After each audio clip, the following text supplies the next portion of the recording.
여러분 안녕하십니까? NBS 투데이입니다. 정부가 요소 비료 원자재 확보 지원과 시장 안정화에 팔을 걷어붙였습니다. 영농 활동에 지장이 없도록 원자재 수급과 관리에 적극 나선다는 겁니다. 그러나 현장에서는 당장 사용할 필요가 없다면서 보다 세밀한 공급 대책 마련이 필요하다는 비판이 나오고 있습니다. 김인경 기자가 취재했습니다. 농림축산식품부는 10일 요소비료 농기계용 요소수 필요 상황 긴급 점검회의를 열고 원자재 확보 지원과 시장 안정화를 위해 총력을 다하겠다고 밝혔습니다. 농식품부는 먼저 요소비료 수급 상황에 대해 내년 2월까지 공급 부족 현상은 없을 것이라고 전망했습니다. 이미 확보한 비료 완제품 물량 3만 5천 톤이 있는 데다 내년 1, 2월 공급 가능 물량 9만 5천 톤이 예상 수요량보다 많다는 설명입니다. 내년 3월 이후 필요한 물량은 조기에 확보하도록 대응할 방침입니다. 이를 위해 농협이 비료 구매 가격에 원자재 가격 인상분을 연동해 반영하는 식으로 비료업체와의 구매 계약 방식을 변경합니다. 계약 단가를 연중 고정하던 방식에서 분기별로 조정하는 방식으로 변경해 비료업체가 원자재를 확보할 수 있도록 여건을 만든다는 겁니다. 농협이 지금까지는 1년에 한 번 연말에 가격 결정하면 그게 계속 원자재 가격이 오르든 낮아지든 1년에 정한 가격대로 가서 비료 생산업체들이 원자재 가격이 이렇게 오른 경우에는 생산이나 수입을 하기가 곤란하다라는 의견들이 있으셔서요. 그런 사항들을 좀 조율을 하는 게 있었어요. 농식품부는 또 비료 원료 구매 자금 지원 예산을 기존 연 2천억 원에서 내년에는 6천억 원으로 3배 늘리고 금리 또한 0%로 낮추는 안을 재정당국과 협의 중이라고 밝혔습니다.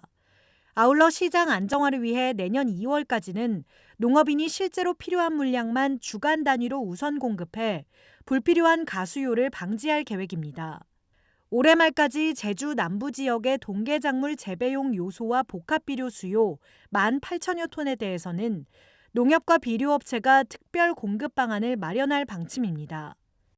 한편 농식품부에 따르면 운행 시 요소수 주입이 필요한 농기계는 2016년 이후 제조된 트랙터와 75마력 이상 콤바인으로 각각 17,000대와 10,000대 규모입니다. 농식품부는 농가 보유 전체 트랙터의 4.6%, 콤바인의 12.5% 수준이라면서 콤바인의 경우 벼수확이 대부분 끝나 큰 문제가 없을 것으로 예상된다고 설명했습니다. 또 사료용 볏짚을 수거하는 베일러 작업에 필요한 트랙터가 부족할 경우 2016년 이전에 생산된 트랙터 보유 농가를 파악해 필요한 농가와 매칭을 추진한다고 밝혔습니다. 앞으로 농식품부는 농진청과 지자체, 농협, 비료협회 관계자 등으로 구성된 비료 수급 대책 태스크포스를 운영하고 무기질 비료 원자재 수급 관리, 비료 수요 및 공급 상황 등을 점검하는 한편 유기질 비료 사용 확대를 도모할 계획이라고 밝혔습니다. 농식품부는 농민들 우려가 없으시도록 수급 관리를 잘 하겠고 비료업체들은 원자재들 중국 이외의 국가들에서 최대한 빨리 확보해서 농업인들이 농사 짓는데 불편함이 없으시도록 이렇게 준비를 하겠습니다. 그러나 정부의 이 같은 대책에 대해 현장에서는 당장 부족한 요소 비료 공급 가능 여부가 의문이라는 지적이 나옵니다. 상당히 어렵습니다. 마늘, 양파, 뿌리도 없습니다. 요소가 없는데 가격 오를 수가 있나요? 하늘만 쳐다보고 있습니다. 누군가가 해결해 줘야 할 건데. 맨땅에 심어가지고 비닐을 씌워서 유인을 해야 되는 데가 있거든요. 그런 데 같은 경우는 비닐을 씌우기 전에 요소를 뿌리죠. 그게 지금 시점입니다.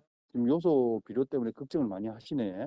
지금 당장 부족한 것도 있고, 월동 채소 같은 경우 지금 요소 비료를 지금 많이 줘야 되는 시기인가 보더라고요.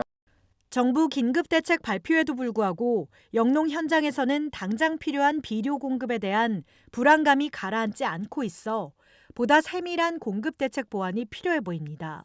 NBS 김인경입니다.